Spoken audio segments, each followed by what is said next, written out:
নমস্কার। ফারাক্কা নামহট্টের পরিচালনায় আজ একটি নগর কীর্তন বের করা হয়েছিল ৫ নম্বর ইটভাটা আমাদের ডাক্তার চণ্ডীপ্রভুর বাড়ি থেকে বিন্দুগ্রাম ঘাটপাড়া পর্যন্ত। এই নগর কীর্তনে অসংখ্য ভক্তবৃন্দ এসেছিলেন বিভিন্ন গ্রাম থেকে। আমাদের বিন্দুগ্রামে আমরা এর আগে এত সুন্দর নগর কীর্তন কোনোদিনও দেখিনি।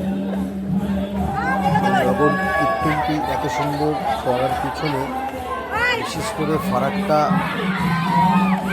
ইস্কন নামহট্টের সবচেয়ে বেশি গুরুত্বপূর্ণ ভূমিকা আছে। ওনারাই এই নগর কীর্তনটি সম্পূর্ণভাবে আয়োজন করেছে।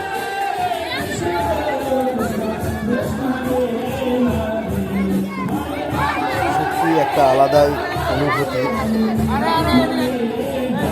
ভগবান শ্রীকৃষ্ণ এবং মা রাধারানী সকলে মিলে একটা প্রেমে নৃত্য করছে। আমরা আমাদের বিভিন্ন পূজা অর্চনাতে দেখি বেশিরভাগ যুব সমাজের ছেলেগুলো মদ্যপান করে ধাক্কা লেগে যাবে দেখে মায়ের প্রতিমা বিসর্জন করে। কিন্তু ইস্কনের লাইভ করব যে নগর কীর্তনগুলো আমরা বিদেশে দেখেছি সুন্দরভাবে করছে। এখন আমরা আস্তে আস্তে আমাদের ভারতবর্ষ বিভিন্ন গ্রামগঞ্জে দেখতে পাচ্ছি। আজ আমরা আমাদের ফারাক্কা বিন্দুগ্রাম দেখতে পেলাম এত সুন্দর একটা নগর কীর্তন।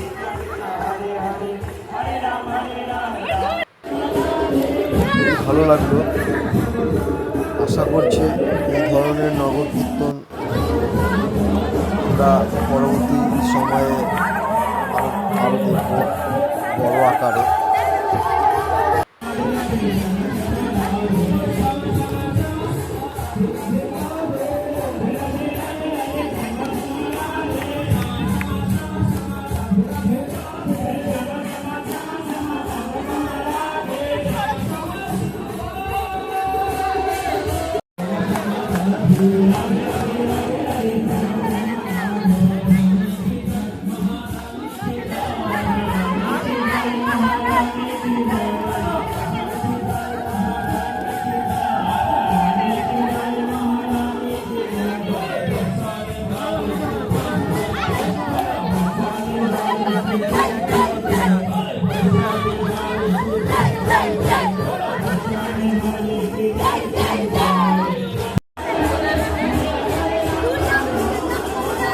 দিন হবে কিনা আমাদের লাইভ করতে হবে না।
যাদবাই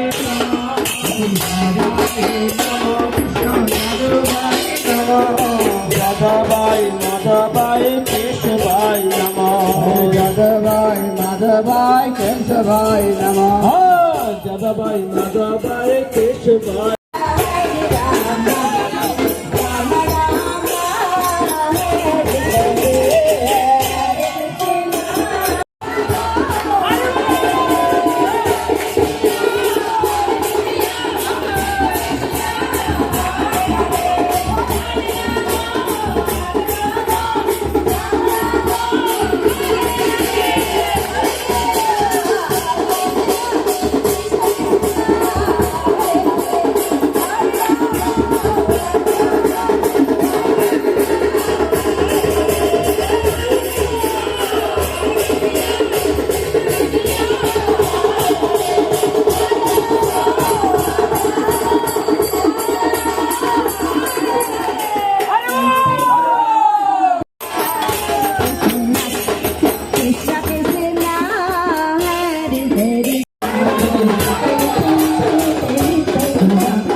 চণ্ডীপ্রভু সমস্ত ভক্তবৃন্দের জন্যে প্রসাদের ব্যবস্থা করেছিলেন। সেই প্রসাদ পোলাও, পনিরের সবজি, ডাল,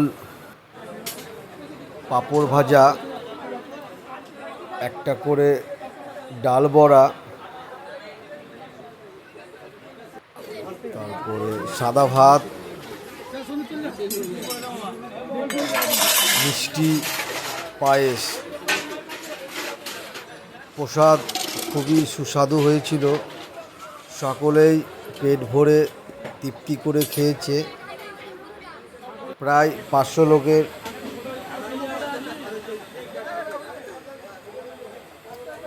বেশি চণ্ডীপ্রভু আয়োজন করেছিল এবং সকলে বসে আপনারা দেখতে পাচ্ছেন সেবা করছে। এবং আমাদের সকলের তরে সকলে আমরা গ্রুপের সদস্য, সেই সেবা কাজে সহযোগিতায় হাত বাড়িয়ে দিয়েছে পরিবেশনের দায়িত্বে। তাদেরকেও ধন্যবাদ।